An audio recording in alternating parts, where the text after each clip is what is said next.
ભારત પાકિસ્તાનનું યુદ્ધ ચાલી રહ્યું છે અને ત્યારે એક વાત તમે નોટિસ કરી હોય તો હું તમને કહું, ભારત હોય કે પાકિસ્તાન હોય કે વિશ્વનો કોઈ પણ દેશ હોય, યુદ્ધ જેવી પરિસ્થિતિમાં વિજ્ઞાન એના સહારે ઊભું હોય છે. એના ટેકામાં વિજ્ઞાનનો ફાળો હોય છે. આજે જેટલી પણ ટેકનોલોજી તમે જોઈ રહ્યા છો એ વિજ્ઞાને આપી છે.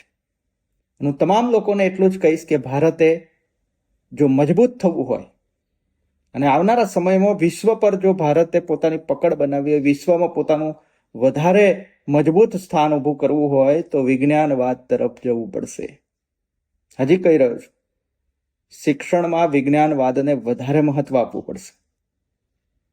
તો ભારતમાં નવા નવા વૈજ્ઞાનિકો તૈયાર થશે અને ભારતમાં જે અત્યારે આપણે બીજા દેશોમાંથી ટેકનોલોજી લાવી રહ્યા છીએ એ નહીં કરવું પડે. ભારત પોતાની રીતે જે આત્મનિર્ભરની વાત કરી છે ને એ ત્યારે શક્ય બનશે મિત્રો.